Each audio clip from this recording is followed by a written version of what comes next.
Bom dia e mil desculpas.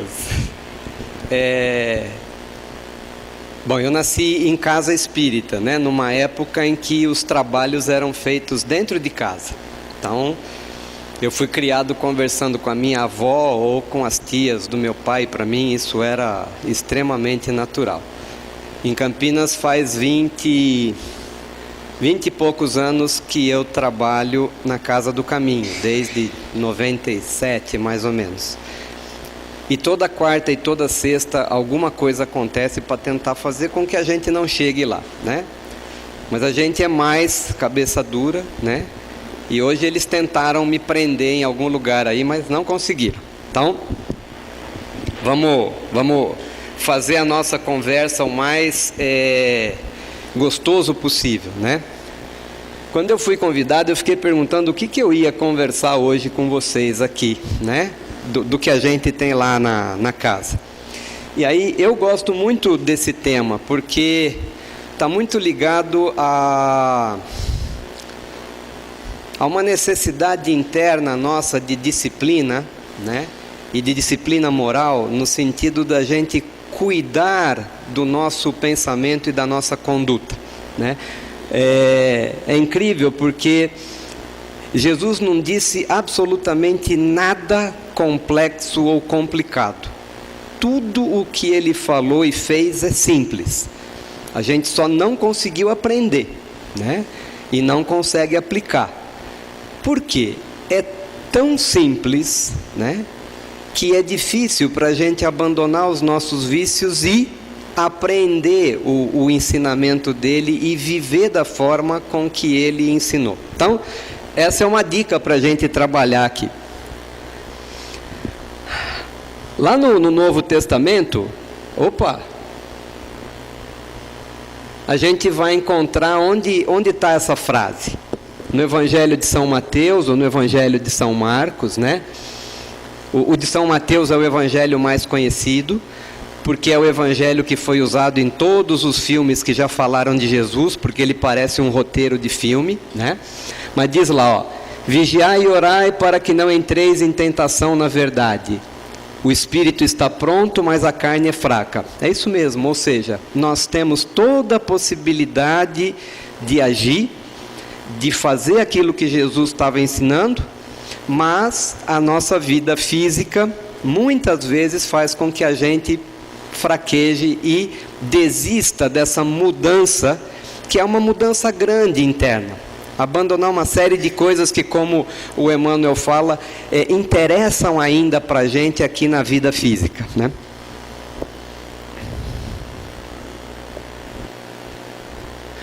Eu vou pedir um favor. Eu acho que o PDF é melhor. Você troca para mim? Ele está com problema de passado do PowerPoint. Ainda bem que eu trouxe os dois, que sempre um dá problema. E aí ele falou lá, a gente troca rapidinho.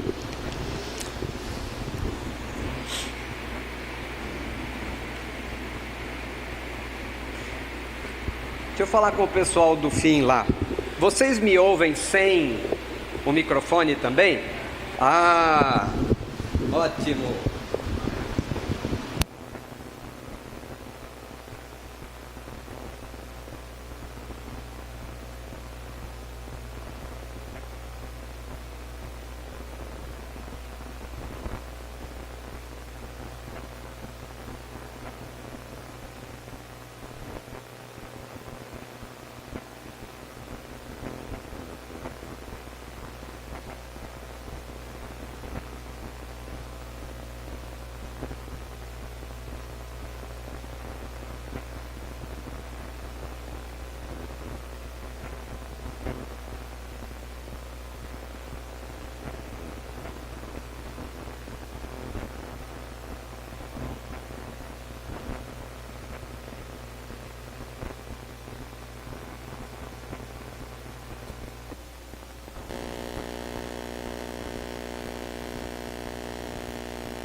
Voltemos ao microfone. Como o prédio é bastante isolado, acho que não tem nenhum vizinho que vai reclamar.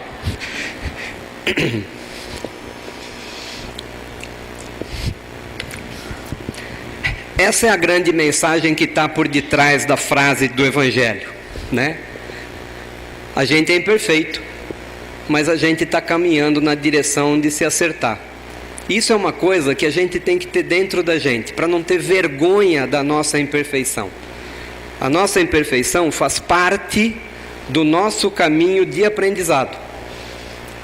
A gente deve ter vergonha quando a gente não tem vontade de crescer, quando a gente não tem vontade de aprender. Quando a gente erra, se a gente usa o erro como lição, a gente está crescendo. Errar é humano.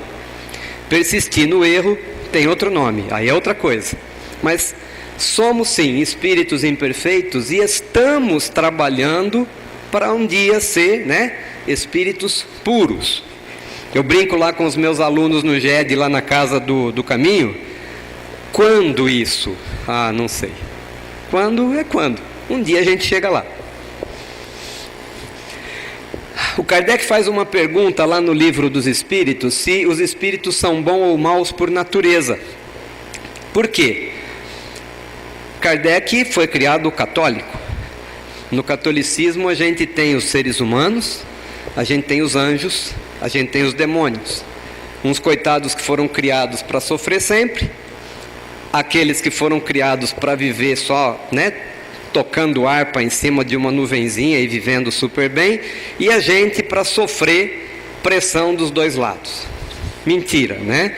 A resposta está lá, são os próprios espíritos que se melhoram, e melhorando-se, passam de uma ordem inferior para outra mais elevada. Somos todos, né? Fomos todos criados simples e ignorantes. E foi nos dada o quê? Inteligência, para que a gente conseguisse se trabalhar e crescer. Deus também deu vontade para a gente. Nem todo mundo utiliza essa vontade, mas a gente precisaria exercê-la, né, com um pouco mais de carinho, inclusive. Olha lá. Deus criou todos os espíritos simples e ignorantes. Ignorante em que sentido? De ignorar, de desconhecer. A cada um deu determinada missão. Missões simples, muito simples na verdade. É que a gente olha bastante para esses espíritos que são luminares, né? E a gente quer fazer igual, mas não precisa, né? Jesus, São Francisco, sei lá. A nossa vida é bastante simples. E quando a gente cumpre a nossa missão, Deus fica contente.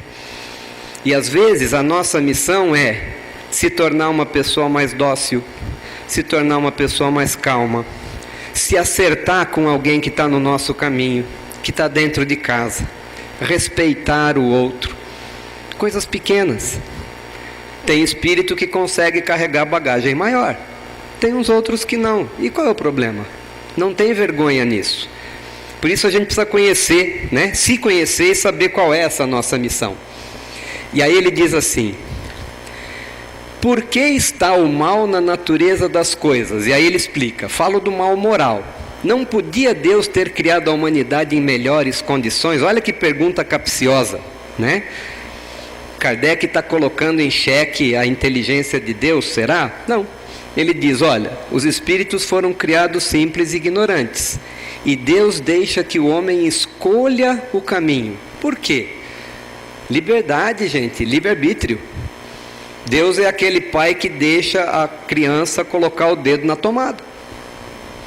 Não é?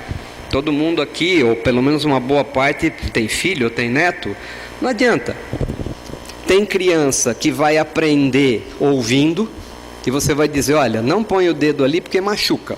E ela vai dizer, legal, ele é um adulto, sabe mais do que eu, não vou fazer isso. E tem criança que vai enfiar o dedo e vai tomar choque. E depois do choque ela vai dizer, nossa, ele tinha razão, doeu. Tudo bem. Nós somos espíritos, talvez não crianças mais, mas adolescentes, o que é pior ainda, né? Porque a gente é meio revoltado. E aí a gente às vezes quer bater a cabeça para provar uma tese. Tudo bem, está lá, ó. Tanto pior para ele se toma o caminho do mal, mais longa será a sua peregrinação. Mas todo mundo vai chegar onde precisa. É uma questão de demorar menos, uma questão de demorar mais. Uma questão de doer menos ou doer mais. De quem é a escolha? Nossa. A gente é livre para isso. A gente é livre, inclusive, para sofrer. Olha só, decisão pessoal. Eu quero sofrer. Sem problema. Deus acolhe do mesmo jeito e diz: sofra, meu filho. Você tem todo o tempo do universo para isso. E um dia você vai olhar e vai dizer: enfiar o dedo na tomada não foi bom. Acho que eu não vou fazer mais isso, né? Olha só que legal essa última frase aqui, ó. Se não existissem montanhas, não compreenderia o homem que se pode subir e descer. Se não existissem rochas, não compreenderia que há corpos duros. Ou seja, nós vamos ao longo da nossa vida ganhando experiência. E é por isso que a gente precisa conhecer os dois lados. A gente não precisa sempre exercer os dois lados, mas a gente precisa conhecer, né? A gente ainda vive num tipo de planeta que precisa disso. Precisa dessa dualidade para a gente reconhecer. Precisa do escuro para você entender a luz, né? Talvez daqui a alguns anos, que a gente vai ver, talvez não nessa vida terrena, mas a gente vai ver, não precisa mais disso. A gente vai estar numa outra instância de vida. Lá na Gênese, tem uma parte interessante que está falando justamente desse mal que o Kardec está trazendo no Livro dos Espíritos. E diz, ó, os Espíritos falam, o mal não tem origem em Deus, mas ele existe. Porque Deus não criou o mal. O mal, na verdade, é a ausência das nossas boas ações. O homem tem percepção do mal do ponto de vista dos problemas que ele enfrenta na vida. Ou seja, nós enxergamos uma boa parte das nossas dificuldades como esse mal. Em vez de entender uma boa parte ou a totalidade dessas dificuldades como chance de aprendizado, né? Se a gente não tivesse absolutamente nada para se preocupar, o Emmanuel diz que a gente é tão preguiçoso que a gente ainda estaria na Idade da Pedra. Se a gente não tivesse problema para resolver, a gente não faria absolutamente nada. A gente caminha no sentido de resolver problemas que atrapalham a nossa vida. Se não tiver problema, você senta, né? E aí você fica igual Dorival Caymmi, né? Vai sentar na beira da praia e ficar olhando o mar. É isso. Então, a gente se desenvolveu por quê? Pura necessidade. A roupa que a gente usa foi necessidade. A comida, ela não estava bonitinha. A comida andava. E há muito tempo atrás a comida comia a gente. E a gente teve que lutar para sobreviver. A gente aprendeu aí então ao quê? Plantar. Porque a gente só colhia, né? Andava para uma região, comia tudo, acabava. Aí ia para outra região. E caçava. Aí a gente aprendeu o quê? A cercar os bichinhos, né? A fazer roupa. Aí a gente viu que precisava de outros utensílios. E a gente foi se desenvolvendo, né? Na medida das necessidades, na medida dos problemas que iam aparecendo para a gente. Portanto, é do mal que sai o remédio para o mal. A necessidade faz com que a gente cresça, com que a gente melhore. Mas a gente tem que utilizar a inteligência com essa possibilidade de fazer escolha. Casar essa liberdade de escolher com inteligência.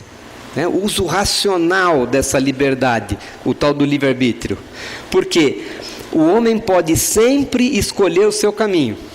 E lembrar que o progresso é resultado do seu trabalho, assim como os problemas são resultado da nossa ignorância. De novo, ignorância não é burrice, ignorância é desconhecimento. Então, a partir do momento que eu não sei alguma coisa, eu posso errar naquele contexto. Mas a partir do momento que eu errei naquele contexto, eu aprendi, eu deveria realmente ter aprendido. Para não errar de novo. Lá no Evangelho, O Evangelho diz que a gente tem 2 tipos daquilo que a gente chama de problemas na vida, né? E ele diz assim, ó, uma tem causa na vida presente, as outras fora desta vida, ou seja, do conjunto de experiências que a gente vem trazendo na nossa vida espiritual. Ligações anteriores, né? Por que eu coloquei lá amigos e inimigos? Porque a gente tem o péssimo hábito de achar que toda vez que a gente está sendo, entre aspas, aí, obsidiado, são inimigos espirituais. Não. Eu diria, não tenho nenhuma pesquisa quantitativa disso, mas eu diria que a maioria das vezes são os nossos antigos amigos. Antigos amigos que olham para a gente hoje e dizem assim, ué, por que você mudou tanto? O que você acha que você é? Eu já ouvi isso na sala de intercâmbio. O que é? Ficou bonzinho agora? Eu te conheço. E eu falo, bom, tudo bem, eu não conheço o meu passado. Você talvez saiba mais do que eu, com certeza. Mas dessa vez eu estou tentando melhorar, ué. É isso. Eu fiz uma escolha agora. Muitas vezes o que eles não querem é essa mudança que a gente está propondo para a gente. Não é inimigo não, é amigo. E a nossa mudança pode ser o chute inicial para a mudança deles. E a gente vai ser vetor, na verdade, de auxílio para esses antigos amigos também entenderem que está na hora de mudar. Já passou aquilo. E eles precisam também enxergar um novo caminho. Por quê? De novo, porque somos espíritos imperfeitos a caminho da luz. A gente vai continuar cometendo alguns erros, e a ideia, né, era de que ao longo do tempo a gente fosse cometendo cada vez menos erro, né? Cada encarnação a gente vai o quê? Melhorando, melhorando, melhorando, melhorando. Não é sempre assim. Talvez a maioria das vezes pareça uma senoide, né? Eu acerto, eu erro, eu acerto, eu erro, eu acerto, eu erro, sei lá. A gente vai se percebendo e vai entendendo isso. E a gente sofre muita influência. E a gente precisaria ter um autoconhecimento bastante grande para compreender essas influências. O que eu quero dizer com isso? Preste atenção em você como pessoa e comece a perceber quando as tuas ações são realmente ações da tua natureza ou não. Porque é nesse momento que você tem que parar e dizer, opa, esse não sou eu. Não é assim. Naquela hora, né, em que a temperatura está super alta dentro de casa, com a tua esposa, com o teu marido, com o filho, com o neto, sei lá. É nessa hora que você tem que parar e dizer, opa. E por que tem que parar? Porque se você responder para você, essa não é a minha natureza, então, opa, eu não vou dar aquela resposta que eu queria dar. Eu tenho que respirar, né? Mas se você descobrir que não é uma influência, que é uma influência tua mesmo, é porque aquilo é uma coisa que você precisa trabalhar em você, que você ainda está carregando das tuas outras encarnações e que está na hora de você passar a borracha nesse comportamento e dizer não faz mais sentido isso agora. Eu preciso, né, criar esse novo homem, essa nova mulher. Então preste atenção. A gente tem muito pouco hábito de olhar para a gente. A gente olha muito para o outro, isso é verdade. Olha bastante, dá palpite em absolutamente tudo, né? Mas a gente não olha quase para a gente no sentido de olhar para dentro e descobrir, esse sou eu, e mais, é esse que eu quero ser. De novo, né? Somos espíritos imperfeitos a caminho da luz. A luz está lá. O trabalho para chegar lá é individual.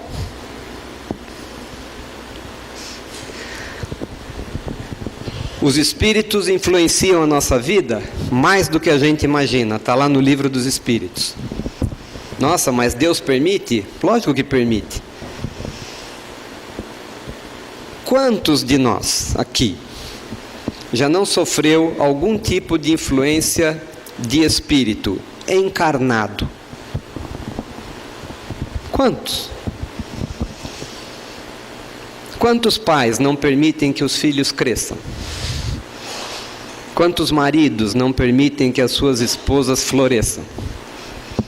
Quantos chefes não permitem que os seus subordinados cresçam?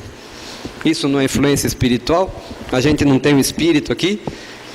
Por que a gente acha que é só espírito desencarnado que apronta? Não, gente. A nossa vida é um eterno ida e volta de influência espiritual. A gente vive em grupo. Tudo que eu posso fazer em relação a uma outra pessoa é influência espiritual, do espírito André com aquela outra pessoa. O problema é que quando a gente não vê, assusta, né? Ah, é obsessão. E aqui? E o obsessor encarnado faz o quê? Sempre tem. E a gente vai precisar aprender a conviver com isso, né? Bilhões de espíritos habitam o nosso planeta. Uma parte pequenininha encarnada, uma parte grandona desencarnada. Só espírito. Influencia sim. Olha lá. Eles podem saber o que a gente pensa. Por que será que a gente se preocupa tanto com a questão de privacidade digital hoje? Vocês já pararam para pensar nisso? Se a gente só fizer coisas das quais a gente não tem vergonha, nós deveríamos estar preocupados com privacidade? Não é para responder, é para pensar. Um espírito puro não tem vergonha daquilo que ele pensa. O outro pode saber? Lógico que pode. Mas a gente ainda tem vergonha. Por que a gente tem vergonha? Porque a gente ainda faz coisas que a gente não quer que os outros saibam. Mas no plano espiritual, não existe, né? Então, a gente vai poder cuidar aqui do quê? Do Facebook, do WhatsApp, mas a hora que a gente estiver do outro lado, esqueça. Aí, ou os teus pensamentos são claros, ou você vai sentir é vergonha mesmo, né? Isso é positivo ou é negativo, dependendo do tipo de influência, lógico, né? É a brincadeira que a gente vê nos desenhos animados, né? Do anjinho do lado direito e do diabinho do lado esquerdo, é isso. Eternamente é essa dualidade que a gente vai viver, sem esquecer de que a gente é um espírito aqui e a gente também se influencia. Agora a questão do resultado é: a quem eu vou dar ouvidos? Isso não é uma questão só espiritual, é aqui. A quem que você dá ouvido?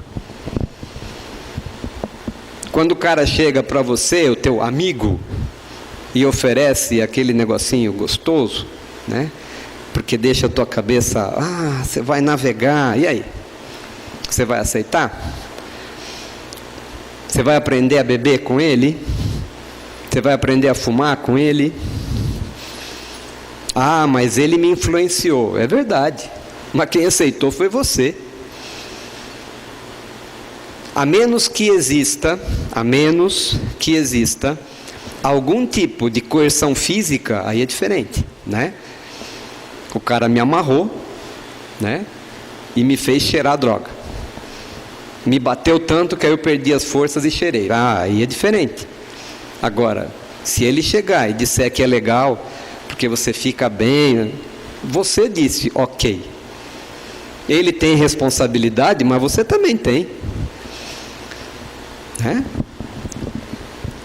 Hoje não existe mais, mas a gente via muito na época do que ainda existia o Carandiru. Quantas entrevistas a gente não viu de presidiário dizendo: mas eu ouvia vozes dizendo mata, mata. Ouve, lógico que ouve, mas quem que aperta o gatilho? Então, vamos ter influência? Vamos, mas tudo depende da nossa conduta. É a gente que vai decidir o que a gente vai querer fazer com o nosso caminho. E tudo está ligado ao que eu chamo de livro caixa da vida. A gente tem um livro caixa, né? Azul, uma parte vermelha, dos nossos pecados e dos nossos acertos. E a gente é influenciado por isso. Então, se a gente é muito mais ligado aos pecadinhos, a gente vai aceitar mais facilmente a influência negativa. De novo, quem que vai ter que trabalhar? A gente. A gente vai ser ajudado, a gente pode ser ajudado, mas a gente nunca vai poder fazer coisas que não sejam o que a gente efetivamente quer fazer. Ou seja, ninguém, nem Deus, menos Ele, né, porque é mais inteligente, pode fazer as coisas por nós. Então, e isso vale até para a nossa vida normal, né? Do tipo, a gente vai no médico, muita gente faz isso, né? E o que ele quer do médico é o quê? Remédio, né? E se o médico é daquele que não gosta de dar remédio, mas gosta de mexer com conduta da gente, esse médico não é bom, né?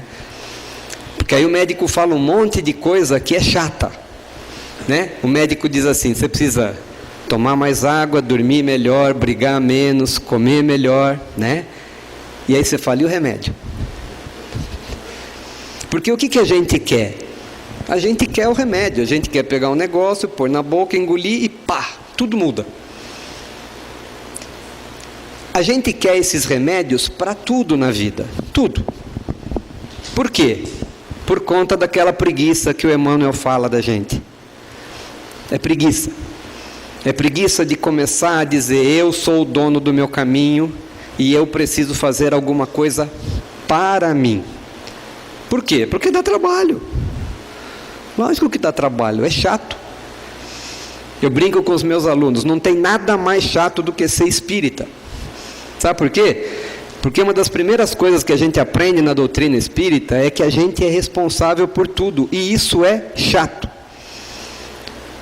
Porque a melhor coisa que podia ser, e que durante muito tempo foi uma verdade incontestável, é de que tudo era Deus. Então, se eu tenho uma índole mal, é coisa de Deus. Então não tenho que fazer nada, eu continuo matando por aí, né? Eu nasci pobre, Deus quis assim, então eu não vou fazer nada, vou continuar ali. E quando você descobre que você é o dono da tua vida, é chato. Porque aí não tem quem jogar a culpa. E é ótimo poder jogar a culpa em alguém. Se desresponsabilizar de tudo da tua vida é excelente. É ótimo você poder falar assim: foi culpa da minha mãe, foi culpa do meu pai, né? E aí um dia você vai ver que não foi nem o pai nem a mãe. E aí? E o dia que você encarar que você é culpado de tudo que aconteceu com você, aí você vai tentar se matar outra vez, né? Morto. Porque dá vergonha. E aí você vai aparecer em alguma casa espírita, né? Numa sala de intercâmbio, chorando. Vai poder começar? Lógico, vai começar de novo, né? Então, olha lá. Nós temos um monte de pequenos ou grandes problemas. E a gente precisa trabalhar no que se chama de reforma íntima, que é o tratamento da nossa alma, do nosso espírito. Oração e boa conduta são os remédios infalíveis. Eu sento e rezo 24 horas por dia? Não. Não é assim que funciona também. Porque eu tenho uma vida toda para levar. Por isso que está escrito boa conduta. Porque eu tenho um monte de coisa para fazer. Se você sair daqui hoje e decidir que você vai se transformar, e você for para um mosteiro, se trancar numa sala e rezar 24 horas por dia pelo resto da sua vida, a única coisa que eu vou poder dizer para você é que você se tornou um inútil. Porque não é isso que Deus quer, Ele quer que a gente trabalhe.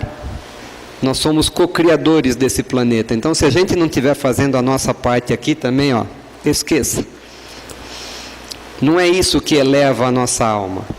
Não é 24 horas de oração num lugar onde você não sofre absolutamente nenhum tipo de tentação e não faz absolutamente nada útil para outra pessoa.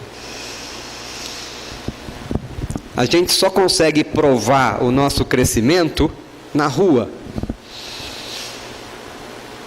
Quando você ajuda um amigo do teu trabalho, quando você olha para o motorista do outro lado e não pensa em passar por cima dele porque o teu carro é maior do que o dele, né? Quando você abraça o teu filho, quando você vai para uma creche ajudar, quando você vai para um asilo ajudar, quando você cumpre as tuas obrigações sociais e cívicas, afinal, nós somos seres sociais. Essa é a boa pessoa, que o Leon Denis fala tanto, né, do cristão cívico. É isso. Eu estou num planeta físico, gente. Eu tenho um monte de responsabilidade aqui. E responsabilidades morais e espirituais com esse ser espiritual que está dentro.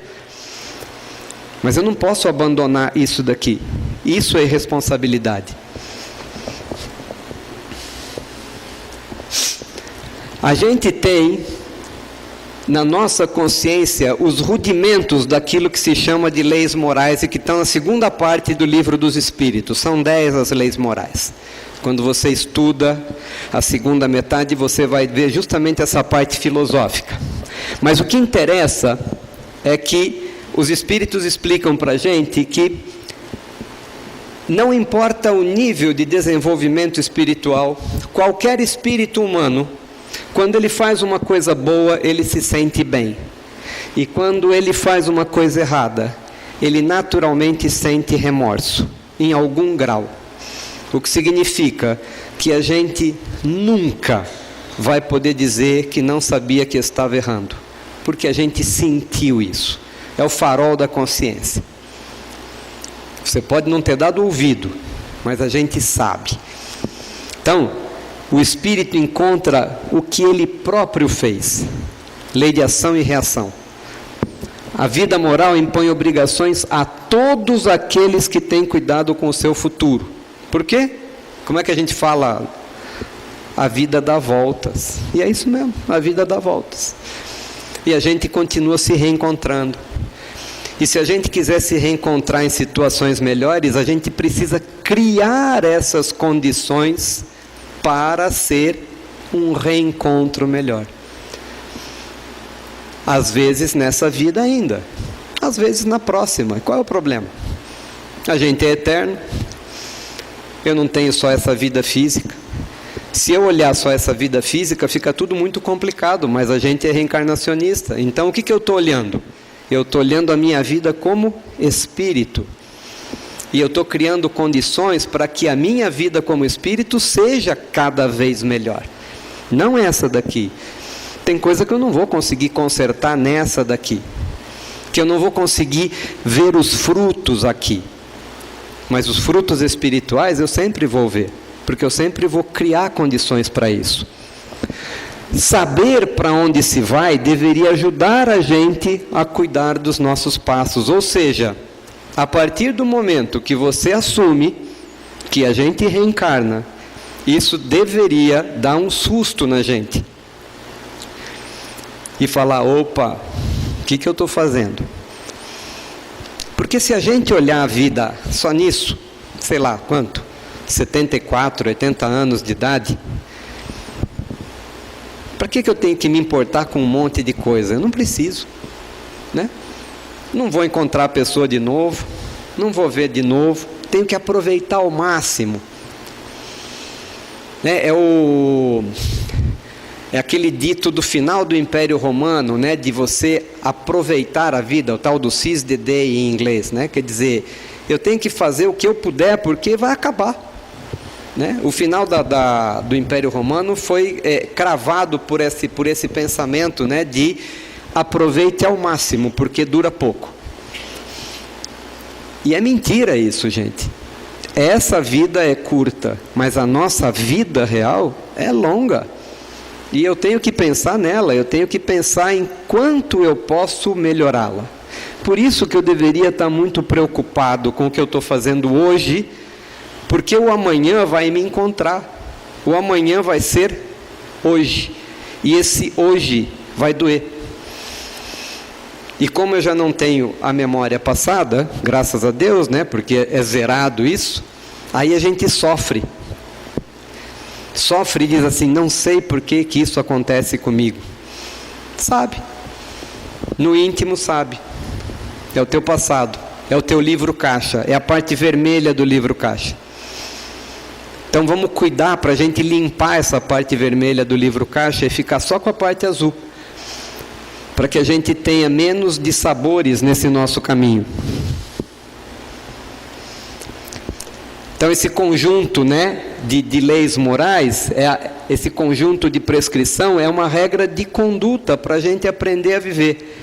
Embora Jesus tenha resumido em uma frase super bonita esse conjunto todo quando ele disse que, quando perguntaram para ele, né, na verdade era uma pegadinha, né, eles queriam que Jesus desse uma resposta qualquer para ele poder ser preso. Então perguntam para ele, mestre, né, ou rabi, qual é a maior das leis? E eles estavam se referindo às leis mosaicas. Por quê? Dependendo da resposta que ele desse, né, em função das regras que eles tinham, ele ia preso. Mas Jesus era infinitamente mais inteligente, né, do que aqueles cabeça dura, e ele diz assim, amar a Deus sobre todas as coisas e ao próximo como a si mesmo. E eu tenho a impressão de que ele não foi preso porque eles não entenderam a profundidade da resposta. E eles viram que não dava para você interpelar uma frase tão bem feita como aquela à luz das 10 leis mosaicas, e eles ficaram quietos. E aí ele diz assim, e tem um corolário, né, que é fazer ao próximo apenas aquilo que você aceite que façam para você. Para mim, isso é o resumo de toda a regra de conduta das relações humanas. Se a gente só fizesse para o outro o que a gente aceitasse que fizessem para a gente, eu não sou advogado, não conheço a área, mas eu diria que a gente não precisaria de mais absolutamente nenhuma outra regra escrita. Não precisaria de contrato, né? Não precisaria de mais nada, porque a gente faria só aquilo que a gente aceita. E a menos que a gente tenha algum desvio de conduta, a gente não vai fazer as coisas que a gente não gosta, né? Esse é o resumo, né? O sentimento do dever e do dever de fazer as coisas certas orienta a gente a acertar cada vez mais. Traz calma, né? Traz calma onde?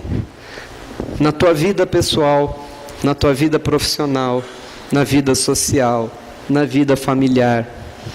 Faz o teste. Começa a mudar o teu padrão vibratório e veja o que acontece nos ambientes onde você faz parte. O homem bom faz o bem pelo bem.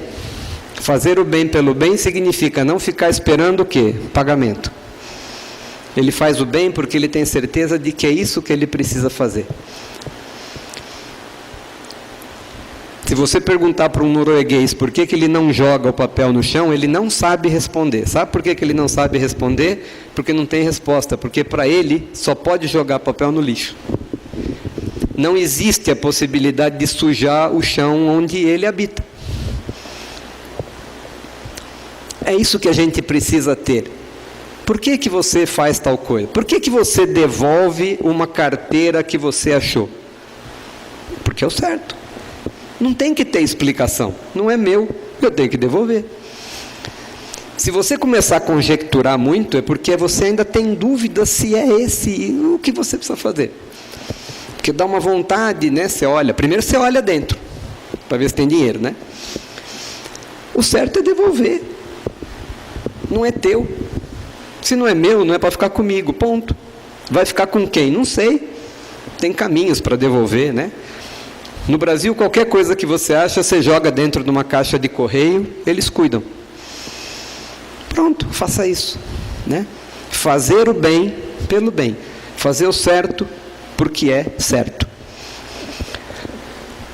A compreensão da doutrina, aí estamos falando da gente, né? Aumenta a responsabilidade de melhorar, que é o que eu falei no começo, porque a vida é eterna. A gente vai se reencontrar, e a gente pode se reencontrar em situações piores do que essa. O que você quer para você? O que você quer reencontrar no futuro? Os amigos ou os inimigos? Se você não quiser encontrar os inimigos, então você precisa transformá-los em amigos. Porque senão, eles vão te reencontrar de novo com inimizade. Por isso Jesus disse que a gente tem que se acertar enquanto está no caminho. Temos que aproveitar. As chances não são muito grandes. E aí é aquela questão do Santo Agostinho. Talvez essa seja uma das questões mais interessantes que tem no Livro dos Espíritos, que ele diz, olhar no final do dia, fazer um balanço do teu dia na hora de dormir e poder responder, hoje eu fui melhor do que ontem. Olha só, fiz algo útil. Hoje eu sou uma pessoa melhor do que eu fui ontem. A resposta é muito mais complexa, é muito mais extensa, e eu convido-os a ler. Se não quiser ler o livro inteiro, leia essa pergunta, 919, porque é linda a resposta. Linda e instigante, porque fala justamente dessa questão da necessidade da gente melhorar e da responsabilidade associada com isso. O que significa que a gente sempre tem consciência do que a gente precisa fazer, ou seja, nós sabemos esse caminho reto, né, que está lá no livro do Leon Denis, Caminho Reto. Mas a gente precisa abandonar os vícios, grandes ou pequenos, que são um conjunto pequeno, mas que atrapalha a nossa vida sobremaneira.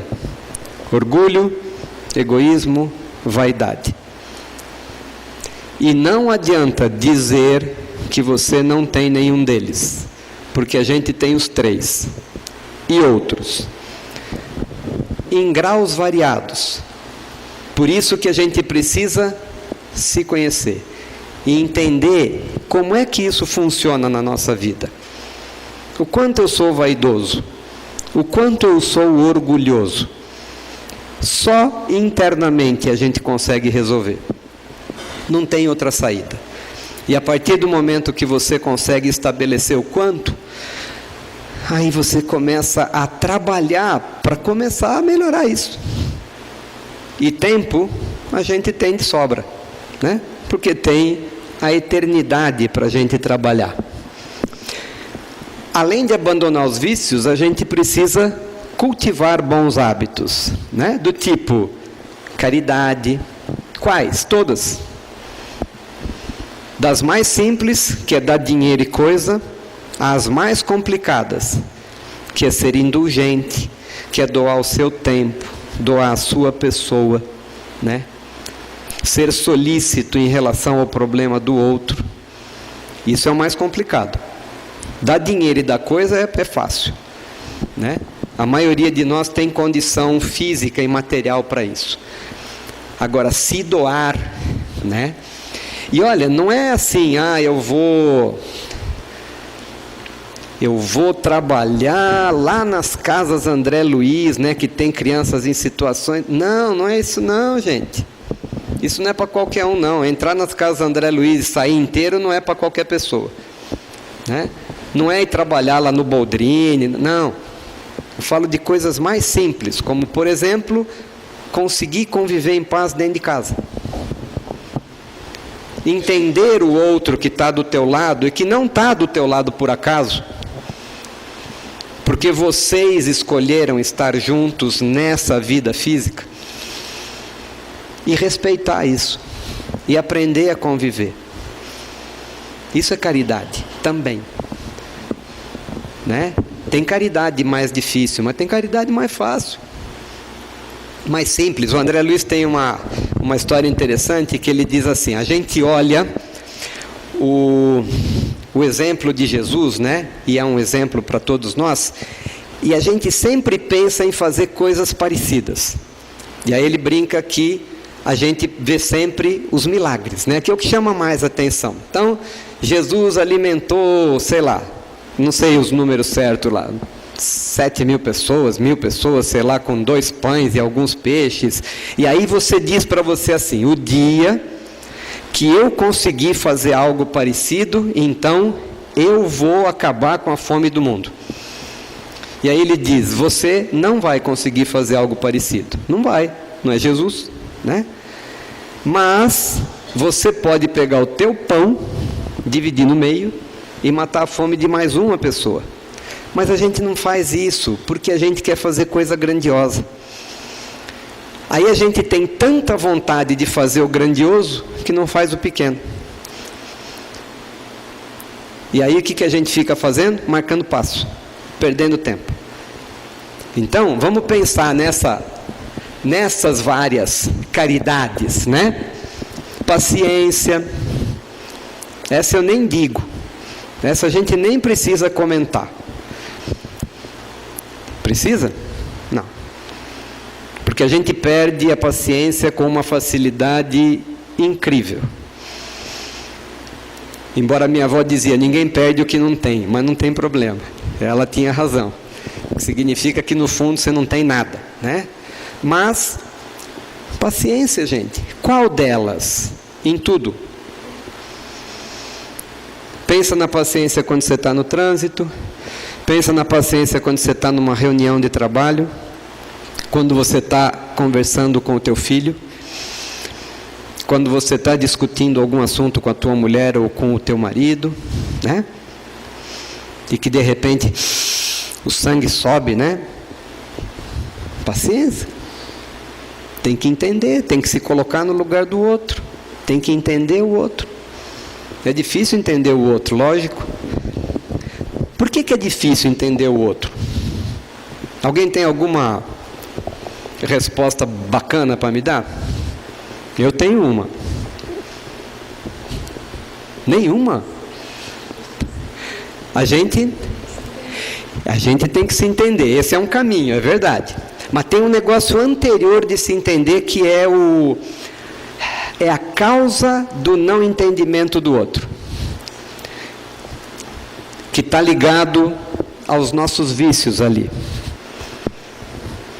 que está ligado a egoísmo e vaidade, basicamente.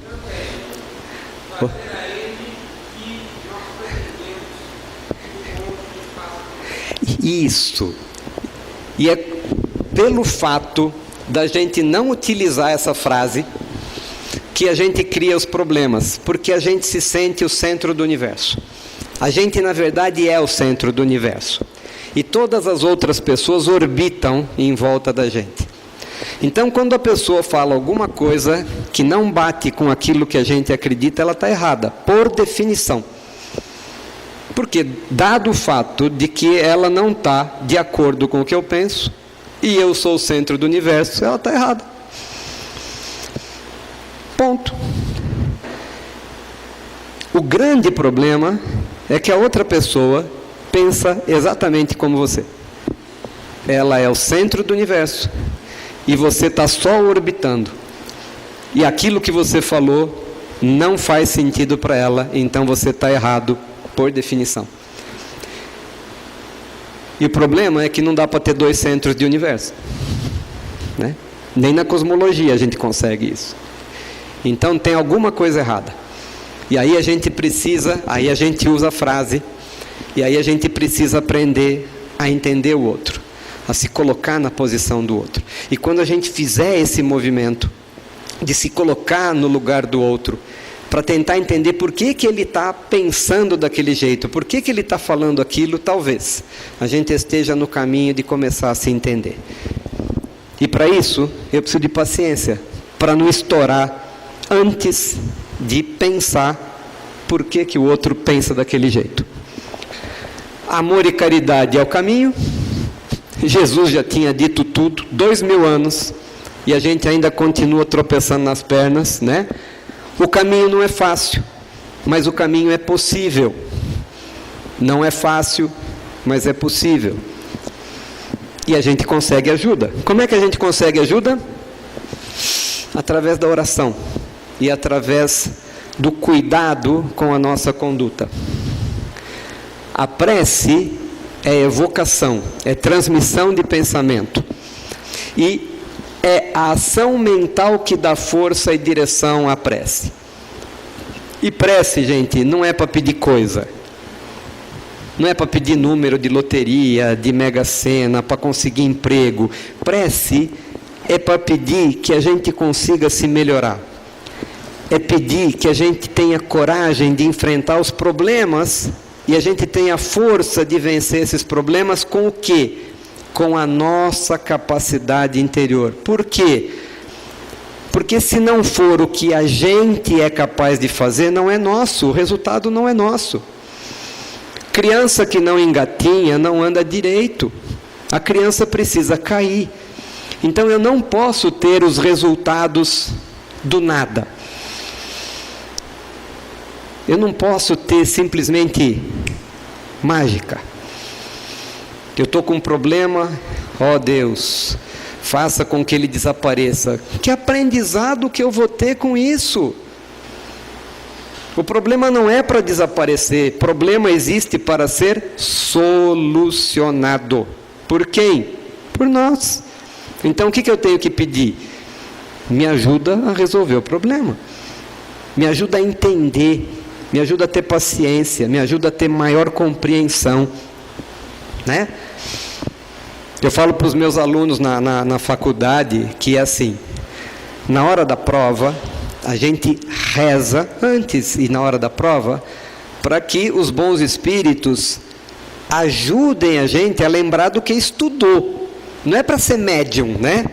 Pega na mãozinha, né? O sonho do aluno é esse, né?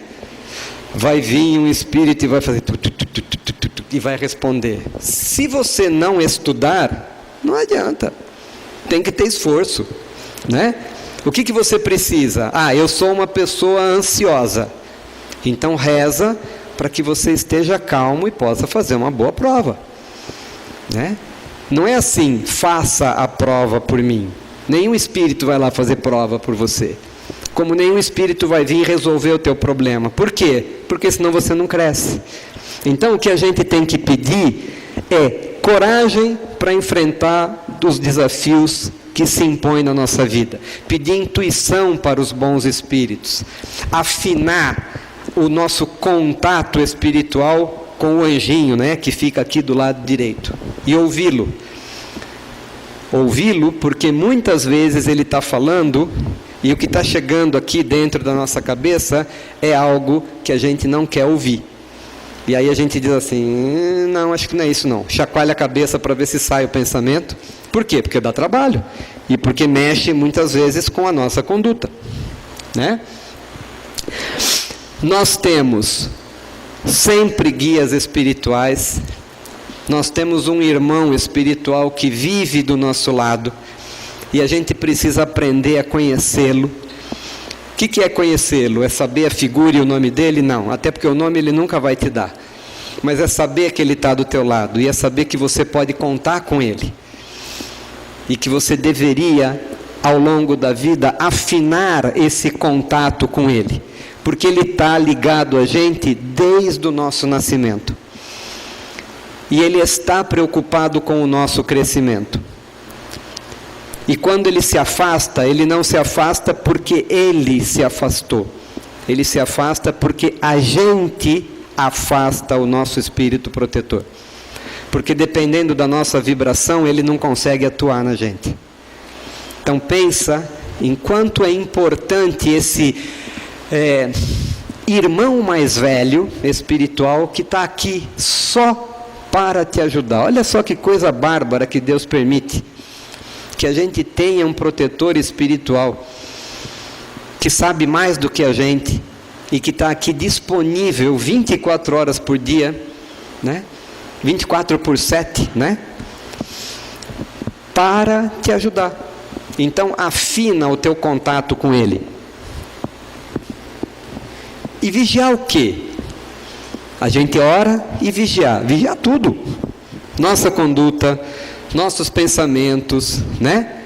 De tal forma que a gente vá mudando essa nossa forma de ser baseado nos ensinamentos de Cristo, até que a um momento da vida a gente acorde para aquele amor que Jesus fala tanto no Evangelho.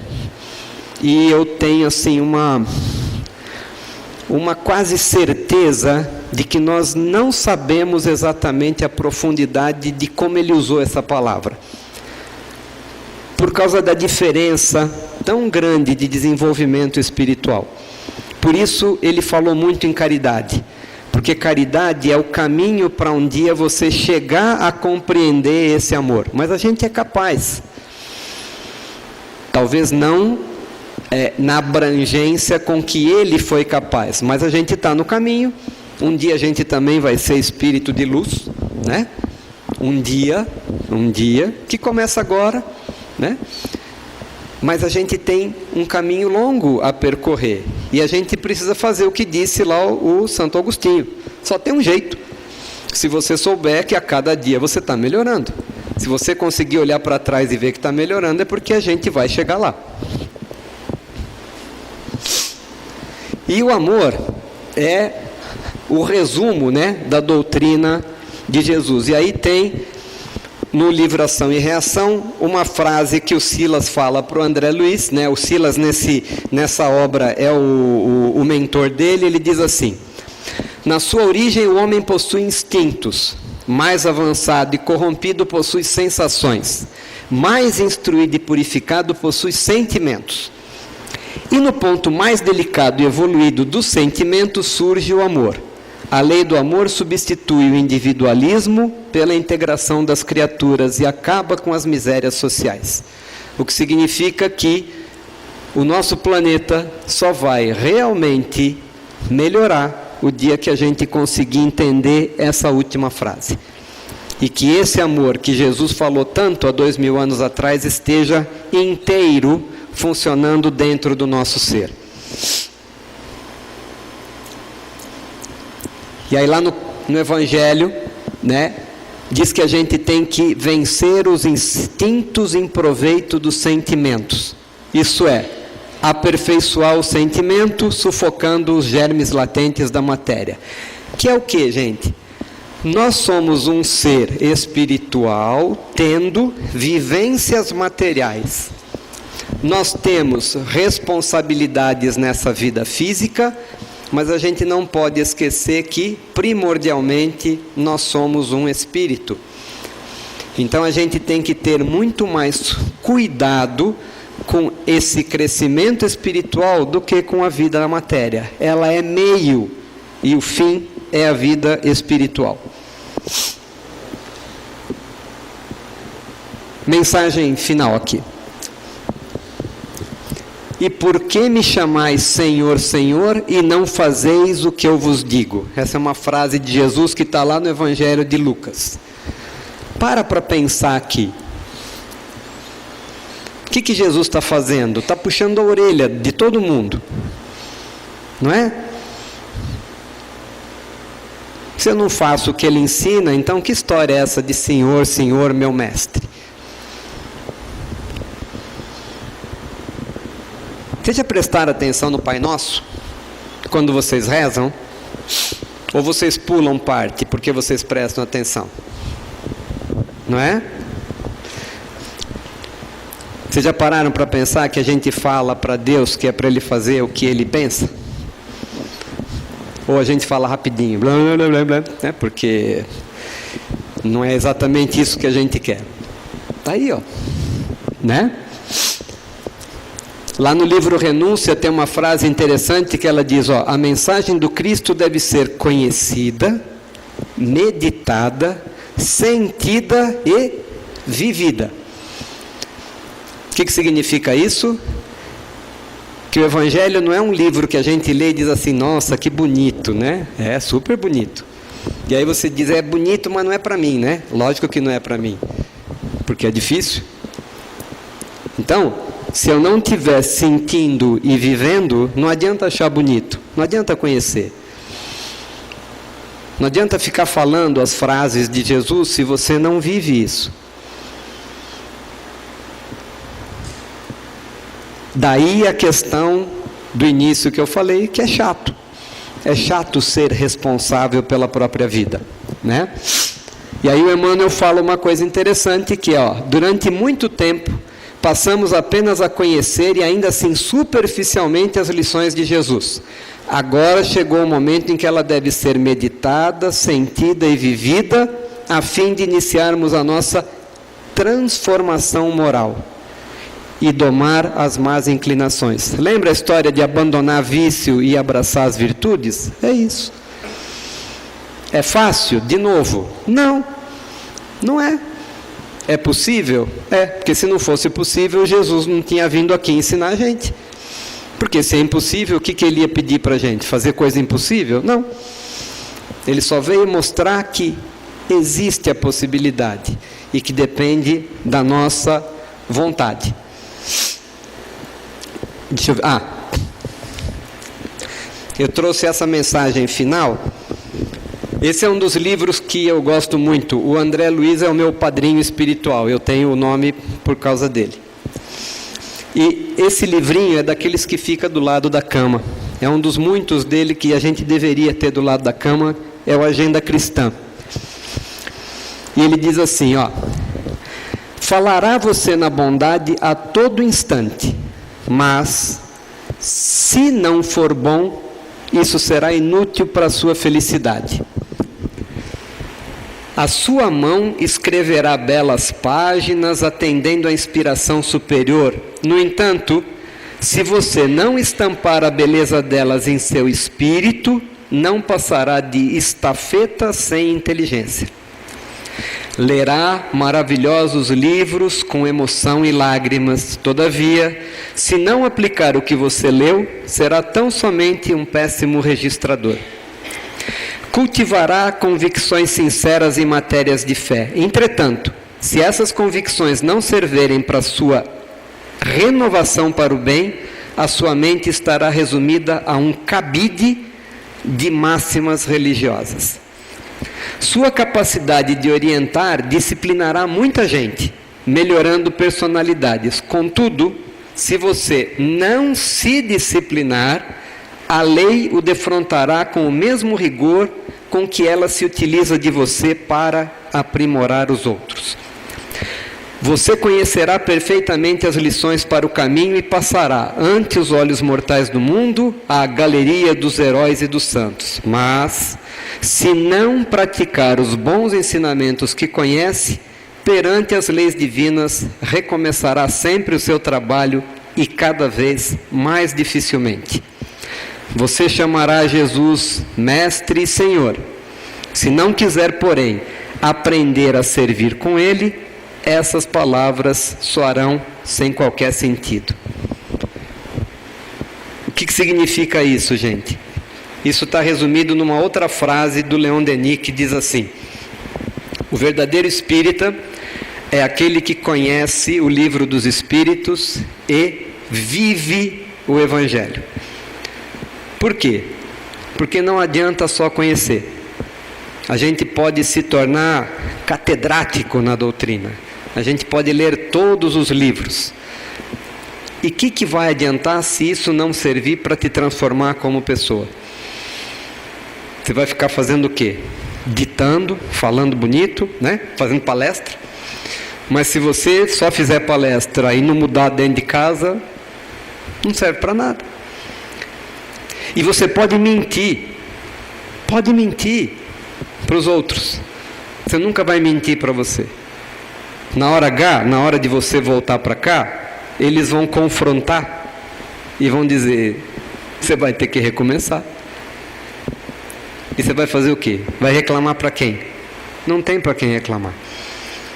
Então, vamos abraçar de verdade, né, as oportunidades que essa doutrina traz para a gente, né, e que a gente pode encontrar em outros caminhos. Eu falo da doutrina porque é a que eu abracei, Mas todo aquele que abraça de alguma forma a religiosidade, seja qual for o caminho, se ele estiver imbuído da sua transformação como ser humano, está no caminho certo.